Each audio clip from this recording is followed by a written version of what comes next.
Hello everyone, it's James and Kaylin's World back to your screens, and today I will be talking about my favorite things that I want to see in the live-action Thomas and Friends movie directed by Mark Foster.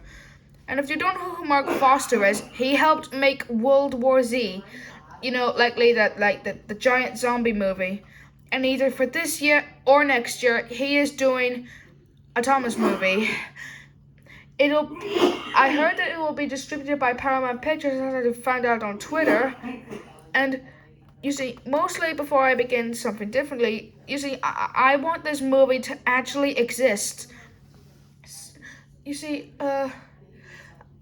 last year, I think it was 3 years ago, from October of 2020, Mattel announced they will be doing a live-action Thomas and Friends movie directed by Mark Foster. Has how it said so. And you see, I want this movie to actually exist, and I want Thomas and his friends to sound like British adults, not like silly young children. So without further ado, I'll just try to get to the countdown. Here's how I think Thomas and Friends the movie should be like. The movie starts off on the island of Sodor with all the Steamies and Diesels just going about their day, doing their work as usual, greeting each other as they puff by. Thomas and Percy are working on Thomas's branch line, talking about some random stuff that happened in the past. Later, after doing a few more jobs, they go to Tim Michelle's to take a break for a while. Then Edward comes in and tells them they are about to have an engine meeting at Knapford. So they go to Knapford, where they're all the other Steamies and Diesels are waiting. That includes the narrow gauge engines. Then Sir Topham Hatt comes in and announces that there will be a Sodor festival tonight, and that he wants all the engines to work together and be really useful for that to happen. So they all get to work and get things ready for the festival. Meanwhile, Thomas tries to come up with his own ideas for the festival, but nothing comes to his mind. Percy tries to help by also coming up with his own ideas, but Thomas isn't so sure. Later, the Steamies and Diesels are all finished setting everything up, and they regather at Knapford, where Sir Topham Hatt compliments them on a job well done. But suddenly, everything goes dark and thunder crashes over Sodor. Everyone gasps in fright, wondering what's going on. They look ahead of them and see a large figure coming straight towards them. When it got closer, it appears to be an evil man named Jason, laughing evilly on a large, evil-looking engine named Harry, frightening all the engines and Diesels. Once he stops, Jason mechanically greets everyone with rude remarks. Sir Topham Hatt asks him what he's doing here, and Jason says he's here to join the celebration. But Sir Topham Hatt says he is not welcome here, making Jason very cross. Jason sarcastically dismisses his remark, and then he announces his evil plan and vows to take over Sodor, and everyone who disobeys him will be scrapped. Sir Topham Hatt tries to confront him, but Jason has none of it, and eventually leaves shouting, "Sodor will be mine!" and laughing evilly. The engines and Diesels are all scared and worried now. They start to puff away in panic, except for Thomas, who stays at Knapford Station with Sir Topham Hatt, looking very confused what he just saw. Then Thomas asks Sir Topham Hatt who Jason was, and Sir Topham Hatt explains who he is and what he did in the past. He is trying to get his revenge. He also says if he's not taken care of, he will overthrow him and take over all of Sodor. Thomas, now horrified, offers to go out there to stop him and save Sodor, but Sir Topham Hatt isn't so sure, thinking that he isn't strong enough to face Jason and worries that he will lose Thomas forever. But Thomas insists that he could do it and will make Sir Topham Hatt proud. Reluctantly, Sir Topham Hatt agrees, which makes Thomas smile. Later, Thomas is about to head off into the adventure, but Edward, Henry, Gordon, James, Percy, Toby, and Emily interfere. The author accompany on Thomas on his journey, but he refused to say he must go alone, worrying that he would put them all in danger. But Percy tells him that they're the steam team and that they are his friends, and that there is nothing they can't do when they are together. Thomas, touched by what Percy said, happily agreed. So together, Thomas, Edward, Henry, Gordon, James, Percy, Toby, and Emily set out into the unknown, determined to save Sodor from certain destruction. Throughout most of the movie, Thomas and his friends journey through the adventure beyond Sodor, encountering danger, chases, and enemies along the way. They even battle against a huge storm and eventually take shelter for the night to camp in. As they continue their journey the next day, meanwhile, Jason and Harry and the evil henchmen are coming up with a plan to take over Sodor and to overthrow the Fat Controller. After they learn that Thomas is Sir Tom Hatt's main number one, they plan to destroy him. Meanwhile, after many adventures and misadventures, later to the point where they all screw up thanks to Thomas's silly ideas along the way that put them all in danger, Thomas and his friends get a heated argument blaming each other for their lack of teamwork throughout most of the journey. After the argument, Thomas and his friends crossly decide to go to their separate ways. This is where the sad part comes in. It starts to rain and a sad song plays in the background, while we see each of the main characters looking very sad as they puff along. After the sad song, Thomas decides that he should apologize to his friends for putting them all in danger.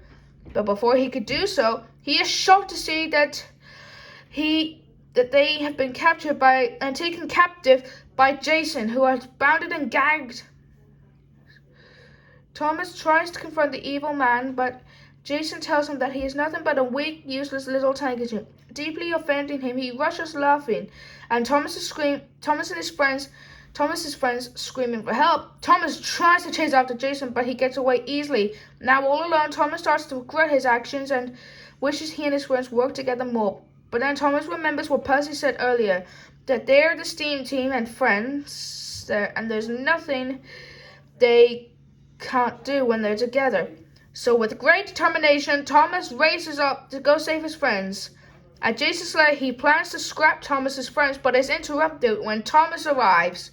Thomas frees his friends, and they reunite and apologize to each other for what happened, and that they should have worked together as Sir Tom has said.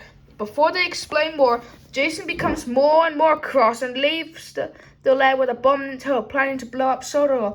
Thomas and his friends are horrified by this, and Thomas becomes more and more remorseful for what he had put them through, thinking the destruction will be all his fault. But his friends encourage him, say that they're with him, will always be stand by his side, and that there's nothing they can't do when they work together. Thomas begins to feel his spirits lift and agrees. So Thomas, Edward, Henry, Gordon, James, Toby, and Emily stand together with determined looks on their faces, prepared to take down the evil intruder who dares to destroy their island. You know, I actually want that bit to be just like that for the movie. Anyway, meanwhile, Jason is cackling even as he rides on Jason, vowing to destroy Sodor with a bomb. But then he hears some familiar whistles and bell sounds behind him. He turns around and he tries to go faster, but the steam team catch up to him. Eventually, they successfully defeat his evil henchmen and try to attack the evil man. Thomas gives a powerful speech as he and his friends confront Jason, all standing side by side. After dodging many attacks from the engines, Jason threatens to destroy the steam team and then all of Sodor once and for all. He prepares the bomb and targets it at the engines, but Thomas lets out a big no and pushes Jason and Harry away, causing the evil man to drop the bomb. Suddenly, the bomb explodes, and Jason and Harry are killed in the attack. Edward, Henry, Gordon, James, Percy, Toby, and Emily gasp bloody, and Percy screams Thomas's name. Percy whistles as loud as he can, It's first for Thomas to hear him, but all there is nothing but black smoke and dust. Then Percy begins to cry, believing his best friend is dead. Henry starts to cry while the others all have tears in their eyes. Edward puffs over to Percy to confront him, telling them that Thomas sacrificed himself to save them all and Sodor. After a few more moments of mourning Thomas's seemingly death, they hear a familiar whistle coming from the black smoke and dust. Henry tearfully says that he could still hear Thomas's whistle in his memory, but as the whistling gets louder, they realize that it's real. Then Thomas comes out of the black smoke and dust, and the others cheer, and they all do a somewhat engine group hug. Eventually, Thomas, Edward, Henry, Gordon, James, Percy, Toby, and Emily safely return to Sodor, where the others, engine steamies, and diesels cheer for them. Then Sir Topham Hatt congratulates them and tells them that they're a really useful steam team and that they saved Sodor from certain destruction. Thomas and his friends are touched and overjoyed when he says this. So Tom Hatt also says that the Sodor Festival will go on to celebrate their victory. All the engines cheer later tonight at the Sodor Festival. All the steamers and diesels are very happy as they celebrate the steam team's victory. Nearby, Thomas is looking out at the beautiful night sky with a smile on his face. Edward, Henry, Gordon, James, Percy, Toby, and Emily puff next to him to enjoy the view with him. Thomas thanks them for everything and says he couldn't ask for better friends nor a better steam team than them. His friends smile warmly and they all share the wonderful view together as the Sodor Festival goes on. Fireworks exploding in the sky, creating Thomas's name. The movie ends there. Well, that is the bit of how the movie could actually be like.